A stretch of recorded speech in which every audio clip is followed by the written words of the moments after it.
Hello friends, स्वागत करती हूँ आप सभी का अपने इस यूट्यूब चैनल में जिसका नाम है ड्रीम स्पेशल। आशा करती हूँ आप सभी लोग बहुत अच्छे होंगे और अपनी आईएलटीएस की प्रिपरेशन बहुत ही अच्छे से कर रहे होंगे। मुझे ये लगता है फ्रेंड्स कि आप अपनी आईएलटीएस की प्रिपरेशन ऑलमोस्ट ख़त्म कर चुके होंगे, कंप्लीट कर चुके होंगे। और फ्रेंड्स, हमारी प्रिपरेशन का हमेशा लास्ट स्टेप क्या होता है? To do sample papers. Alright friends, हमें सैम्पल पेपर्स करके देखने होते हैं सो दैट हमें अपनी प्रिपरेशन के बारे में पता लग जाए। ठीक है फ्रेंड्स, अब यहाँ पर मेजर बात क्या आती है, यहाँ पर इम्पॉर्टेंट बात आती है कि आरसीआई की तरफ से हमें कोई भी सैम्पल पेपर प्रोवाइडेड नहीं है। ऑलराइट, और हमें कोई भी स्पेसिफिक टॉपिक्स भी प्रोवाइड नहीं है। तो फ्रेंड, ये मैंने आप लोगों के लिए सैम्पल पेपर बनाए हैं। और फ्रेंड्स, ये अगर सैम्पल पेपर आप करेंगे, आपको मैं यहाँ पर सैम्पल पेपर समझा रही हूँ, आपको साथ में ये sample paper with in the time के अंदर ये सैम्पल पेपर करके देखना है। और साथ साथ ये भी देखना है कि क्या आप इस पूरे पेपर को अटेम्प्ट कर पा रहे हैं इन द गिवन टाइम और नॉट। ठीक है फ्रेंड्स, तो चलिए आइए शुरू करते हैं। सबसे पहले ये इस बात पे तो कोई भी संशय नहीं होना चाहिए कि आपका आईएलटीएस का पेपर 4 सितंबर को है। दूसरी बात क्या है, 100 नंबर का आएगा। तीसरी बात क्या है, 2 घंटे का होगा।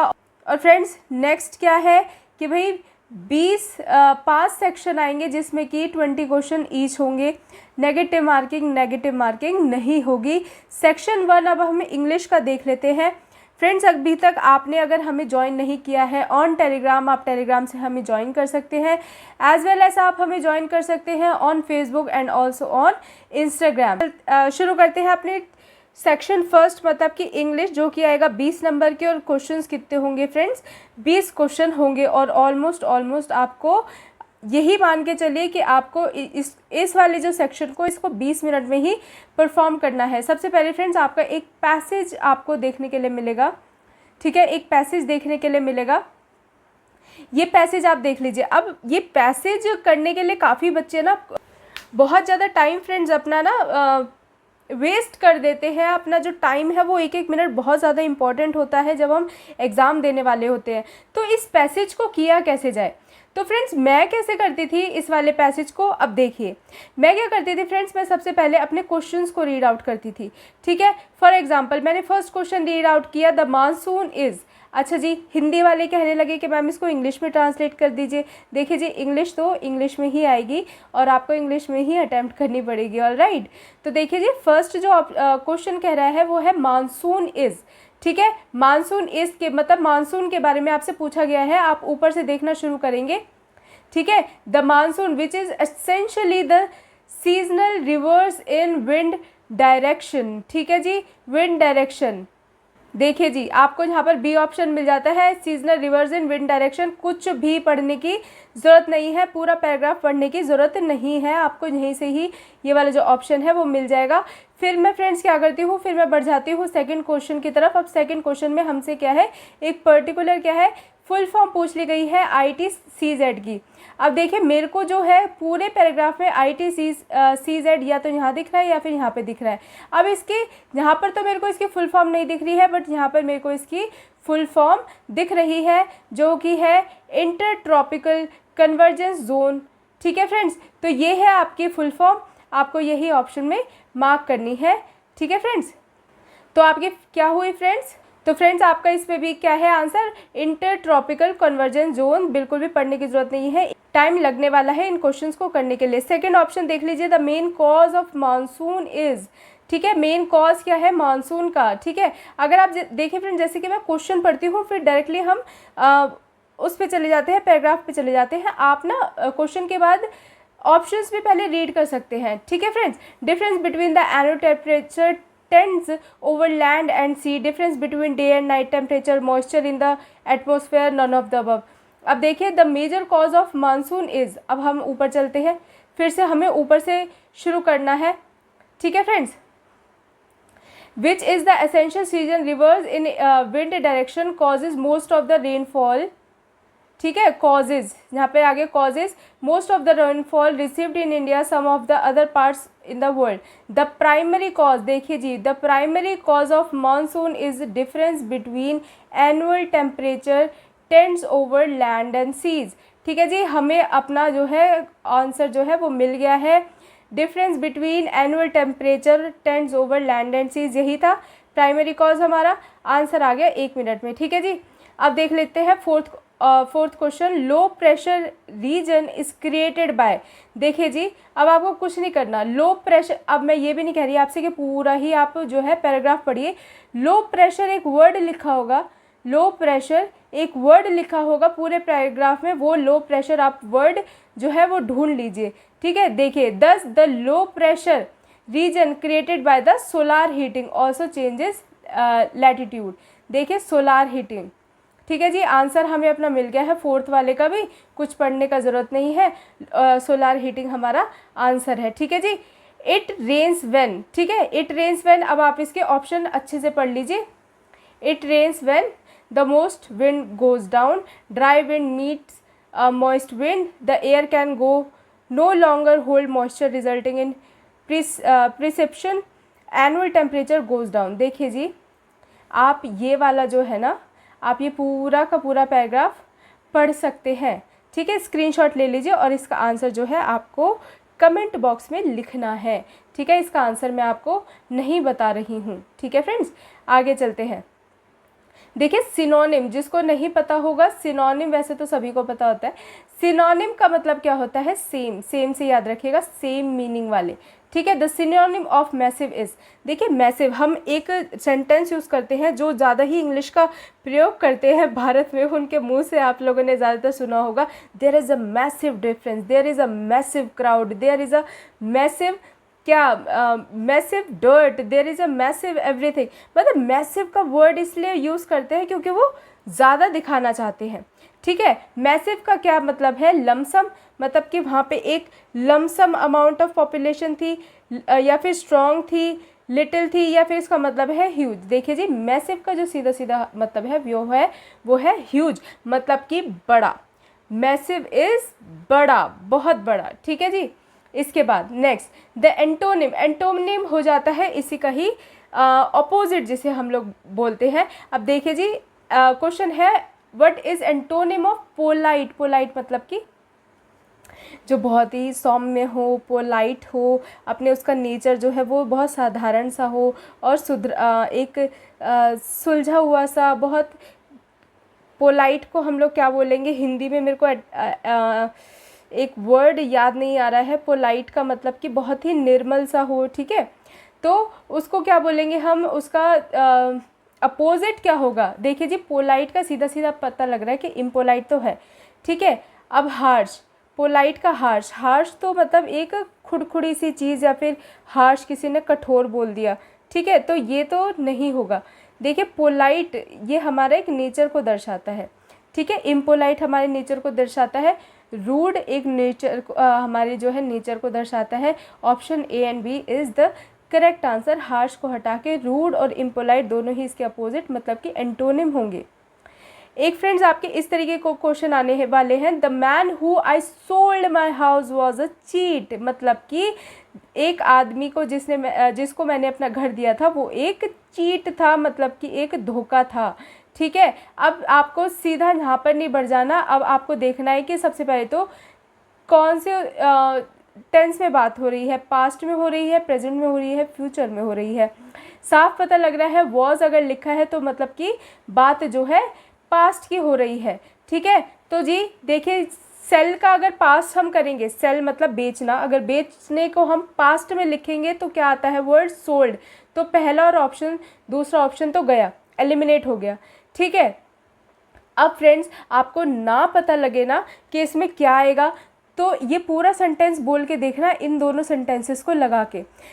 सबसे पहले देखिए फर्स्ट कैसे लगाना है, the man who was sold to my house was a cheat. Second लगाइए, the man to whom I sold my house was a cheat. आपको कौन सा ज़्यादा ठीक लग रहा है। देखिए इसका जो सही आंसर है वो है option number 4, the man to whom, एक आदमी जिसको मैंने अपना घर बेचा था, आई सोल्ड क्या, माई हाउस वॉज अ चीट, वो एक धोखेबाज निकला, ठीक है। इसका मतलब क्या है, अगर हम थर्ड यूज़ करते हैं, the man who was sold to, मतलब कि एक आदमी जिसको बेचा था, हाउस, मतलब कुछ बन ही नहीं रहा है इंग्लिश का, ठीक है। तो आंसर इज फोर्थ, ये ठीक रहेगा फ्रेंड्स। बट आप इन क्वेश्चंस को करने से पहले ध्यान रख लीजिएगा कि कौन से टेंस में बात करी जा रही है, ये ज़रूर देखिएगा। Find the correct spelling, correct spelling का आपको देखना पड़ेगा, करेक्ट स्पेलिंग आती है, ठीक है। आपको इसमें अगर करेक्ट स्पेलिंग आपको अगर मुश्किल हो ना, तो वर्ड जैसे अडल्ट्रेट है इसमें, ठीक है। अडल्ट और ट्रेट, आप इसको तोड़ तोड़ के किसी भी ऑप्शन वर्ड को तोड़ तोड़ के देखिएगा। जैसे कि मान लीजिए एक वर्ड आया एलिफेंट, एलिफेंट की हमसे स्पेलिंग पूछी जा रही है कि भाई इसको करेक्टली स्पेल करो, एलिफेंट, ऐसे करके आप तोड़ सकते हैं, तब आपको पता लग जाएगा कि एलिफेंट की करेक्ट स्पेलिंग क्या है, थोड़ा सा हेल्प करेगी। पर फ्रेंड्स आपको इसमें प्रैक्टिस चाहिए। Find the correct spelled word, देखिए जी। अब सबसे पहले तो वो वाले ऑप्शन हटाइए जो बिल्कुल ही आपने सुने नहीं है, ठीक है, जो आपने बिल्कुल ही सुने नहीं है। एडल्टरेट, एडल्टरेट आपने कभी सुना है? एडल्टरेट, टरेट नहीं सुना ना, तो काट दीजिए। अडल्टरैट, अडल्टरैट सुना है कभी? रैट सुना है? अडल्टरैट नहीं, ऐसा भी कोई वर्ड नहीं होता है। अब देखिए इसमें अडल्टुरेट, देखिए 2 बार डी आ गया। अडल्टुरेट ऐसा कुछ वर्ड होता है? नहीं।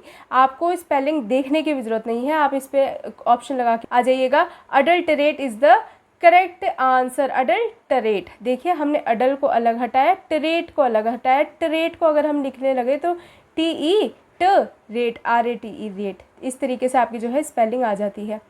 10th देख लीजिए, डायरेक्शन हमें दी हुई है, इसमें डायरेक्शन पढ़ लीजिएगा अगर आपको ऐसे किसी क्वेश्चन में दिया हो तो।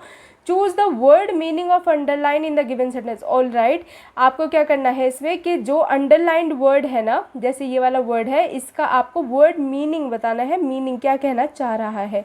सम मशरूम्स लुक, मशरूम आप जानते हैं क्या होती है?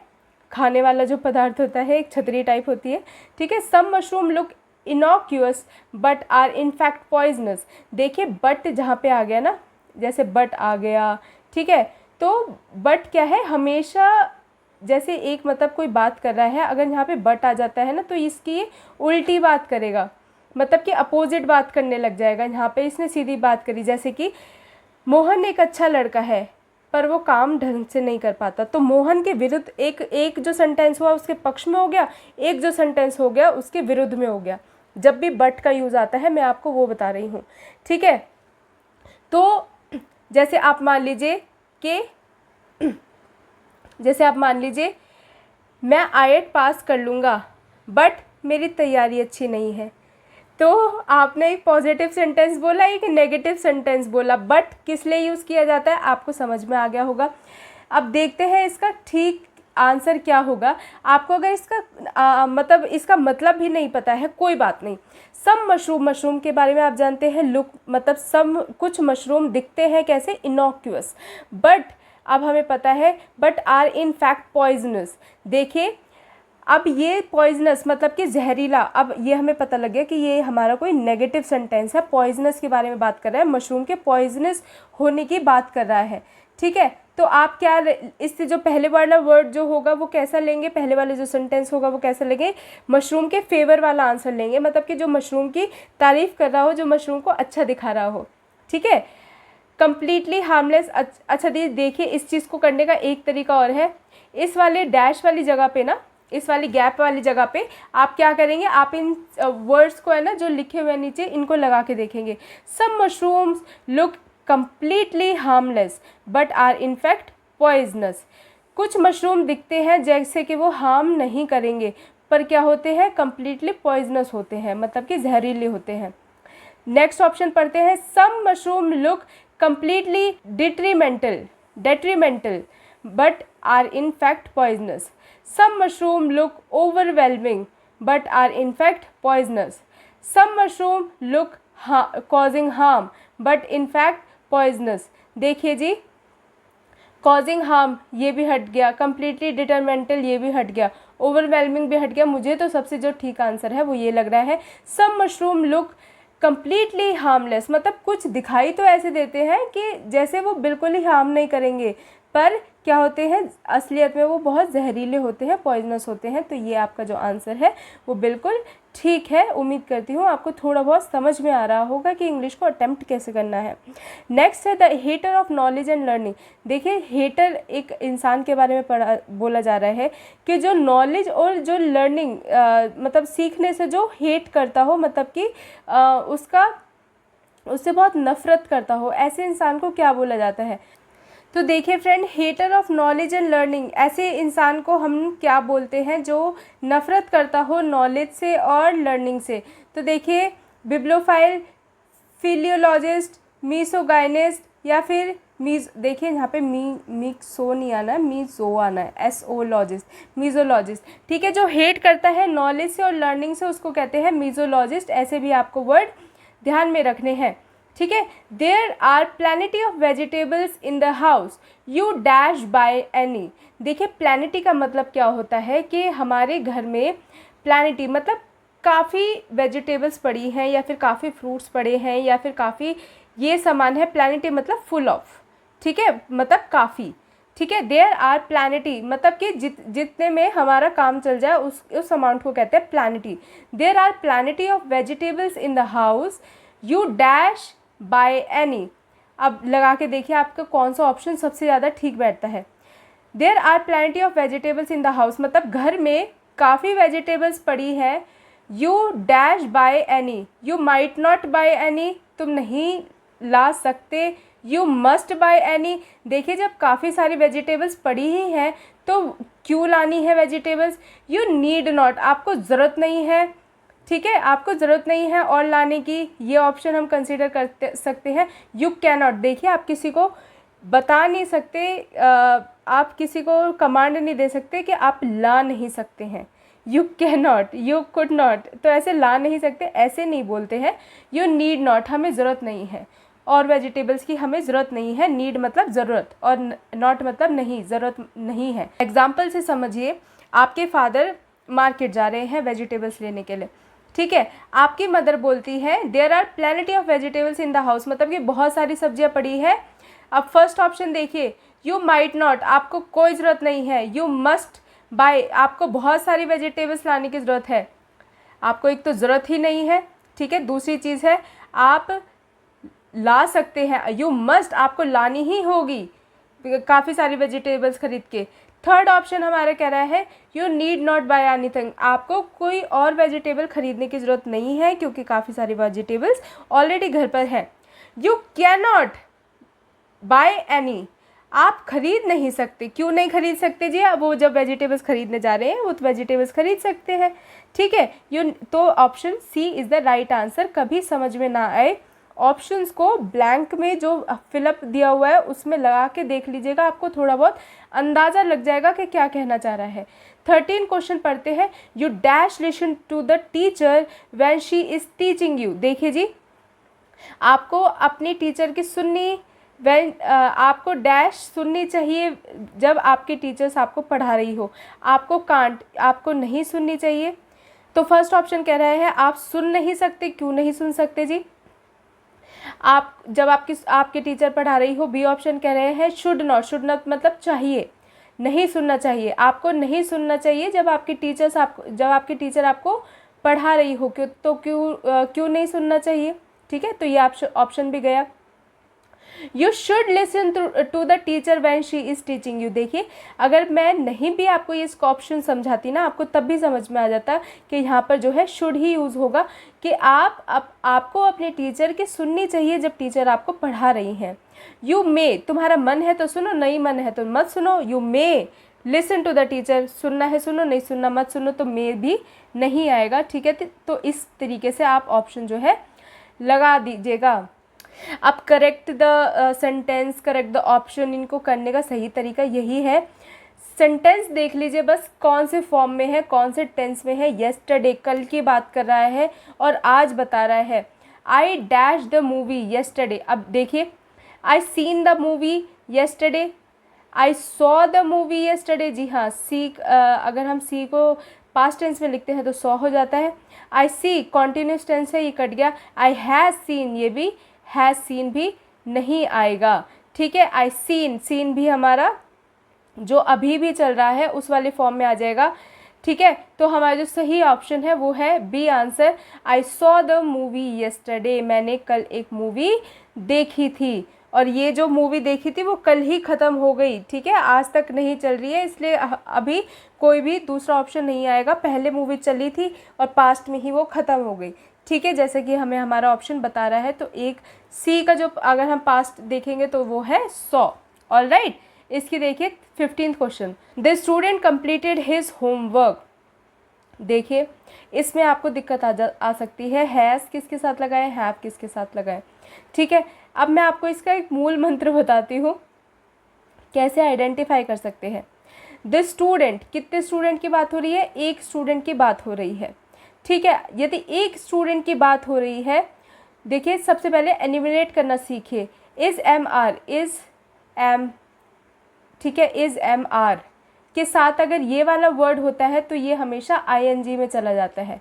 ठीक है, वॉकिंग, रीडिंग, कंप्लीटिंग, तो आई एम आर के साथ हमेशा जो ये वाला वर्ड है उसमें क्या लग जाएगा, प्लस आईएनजी, तो इज भी गया, आर भी गया।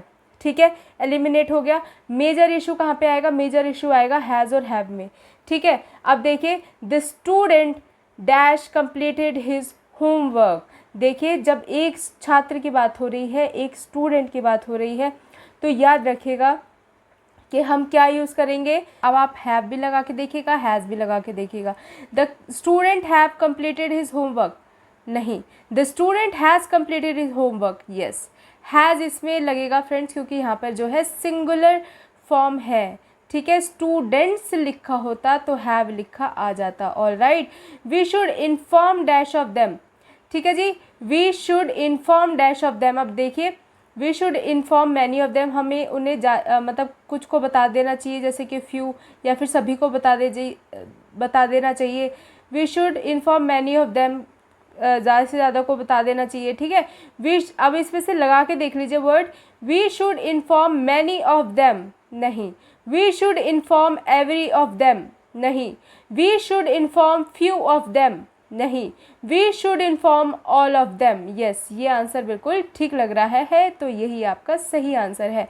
17th देखते हैं, dash of the candidate pass this exam. लगा कर देखिए कि आपको कौन सा वर्ड ज़्यादा सुटेबल लग रहा है। Enough of the candidates pass this exam, नहीं। फ्यूअर ऑफ द कैंडिडेट्स, सिर्फ कुछ ही ऐसे कैंडिडेट्स हैं जो पास कर पाए हैं, नहीं। Either of the candidate pass this exam, नहीं। लास्ट आता है most of the candidates pass this exam, जी हाँ, जी हाँ, यही है आपका सही answer.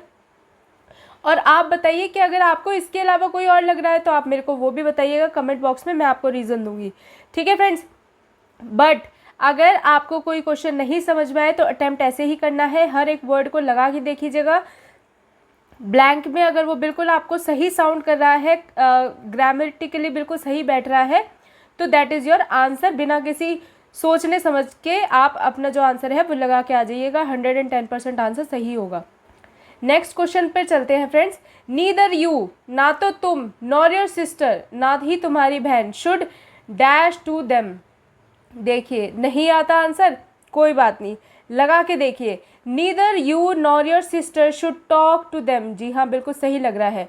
Neither you nor your sister should talks to them, बिल्कुल गलत लग रहा है। Neither you nor your sister should talked to them, नहीं, ये भी गलत लग रहा है। Neither you nor your sister should talking to them, ये भी गलत लग रहा है। Answer is A, talk two is the right answer. Alright friends, 19 देखते हैं। The information provided to you dash wrong, कोई बात नहीं, लगा के देखिए फिर से वर्ड्स, ठीक है, होगा। और इसी तरीके के आने वाले फ्रेंड्स क्वेश्चंस, ठीक है, तो ज़्यादा घबराने की ज़रूरत नहीं है। हाँ, पर जो भी प्रैक्टिस सेट्स आपको, सैम्पल पेपर्स आपको कराया जाएगा मेरी तरफ से फ्रेंड्स, उसमें 19-20 की गुंजाइश ज़रूर रखिएगा। ठीक है, तो देखिए ना तो मैंने ही पेपर सेट किया है, ठीक है, और ना ही कोई बता सकता है कि पेपर आने कैसे वाला है। बट हम ये जो सैम्पल पेपर्स है वो डिज़ाइन किसके बेसिस पे करते हैं, जैसे कि हमारे क्वेश्चंस रह चुके हैं पहले बच्चों से हमने जो उनका एक्सपीरियंस जो है वो डिस्कस किया था, उसके बाद हम ये वाले जो क्वेश्चंस है वो निकाल कर ला सकते हैं। ठीक है फ्रेंड्स, अब देखिए 19th क्वेश्चन क्या कह रहा है। The information provided to you dash wrong. सबसे पहली बात तो कुछ ऐसे वर्ड्स होते हैं जो कि प्लूरल फॉर्म में नहीं बदले जा सकते, जो कि प्लूरल फॉर्म और सिंगुलर फॉर्म दोनों में ही सेम रहते हैं। फॉर एग्जाम्पल हेयर, हेयर मतलब बाल। कभी आपने वर्ड देखा है हेयर्स? हेयर जैसा कोई वर्ड नहीं होता, याद रखिएगा, हेयर होता है सिर्फ। अगर आपसे कोई बोले हेयर को प्लूरल फॉर्म में बदलो सॉरी फ्रेंड, अगर आपको कोई बोले कि हेयर को प्लूरल फॉर्म में बदलो तो ये सेम ही रहेगा, बट एस नहीं आएगा। दूसरा हमारा वर्ड है फर्नीचर, ठीक है, फर्नीचर। फर्नीचर एक ऐसा सब्जेक्ट ऐसा वर्ड है फ्रेंड जिसके आगे एस नहीं आता, जिसके आगे एस नहीं आता। फर्नीचर इज़ फर्नीचर, ठीक है। ऐसा आप बोलते हैं कि आज हम अपने घर का फर्नीचर्स ला रहे हैं, फर्नीचर नहीं, फर्नीचर्स नहीं होता, फर्नीचर ही होता है, ठीक है। तो कोई भी वर्ड ऐसा नहीं होता फर्नीचर जैसा। दूसरी चीज़ इन्फॉर्मेशंस, इन्फॉर्मेशंस जैसा कोई भी वर्ड नहीं होता, information is the word. All right friend, information ही बोला जाएगा, कहीं भी बोला जाएगा, एक इन्फॉर्मेशन के लिए, दो इन्फॉर्मेशन के लिए, तीन इन्फॉर्मेशन के लिए इन्फॉर्मेशन जैसा वर्ड यूज़ नहीं करा जाता, इन्फॉर्मेशन ही किया जाता है, ठीक है। और अगर मैं आप लोगों को बताऊं लगेज, एक वर्ड आपने सुना होगा लगेज, ठीक है।